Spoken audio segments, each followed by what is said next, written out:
You guys, men hozirgi o'zim ishlatib tugatib bo'lgan kosmetikalarimni birdan ungacha baholab beraman. Birinchi bo'lib yoqmaganlardan boshlayman. Here. Bu Anovadan toner pad. Oxirgacha ishlatib ham bo'lmaganman. Olganimdan beri bir oy ishlatdim, shundan keyin bitta yotibdi. Ozgina namlantirib bergan, lekin men kutgan darajada emas. Balkim meni yuzimga tushmagandir. 10 dan 5.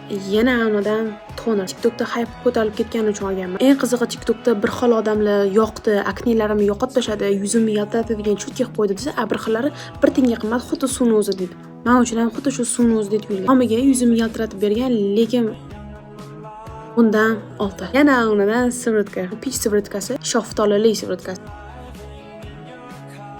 Undan 3. Ishlatgandagi hech qanaqa effektini ko'rmaganman. Keyin boshqalarning o'zini eshitganimda, hamma bu sivritkani уже 5-6 marta olgan deyishgan. Just piece of shit. I'm sorry. Okay, endi yoqadiganlar. Men ishlatganimda rosa ham yoqqan menga. Sizlarmi bir xil penkalarni ishlatganingizda yuzingizlar qanaqadir qurib qoladi. Buni ishlatgandan keyin menda unaqa bo'lmagan. 2-3 martalab yuzimni yuvganimni o'zida уже uquylar ketib qolishni boshlagan. Hozircha penkalarga ham qiziqib ko'rganim uchun buni ikkinchi marta sotib olmaganman. 10 dan 8. Look.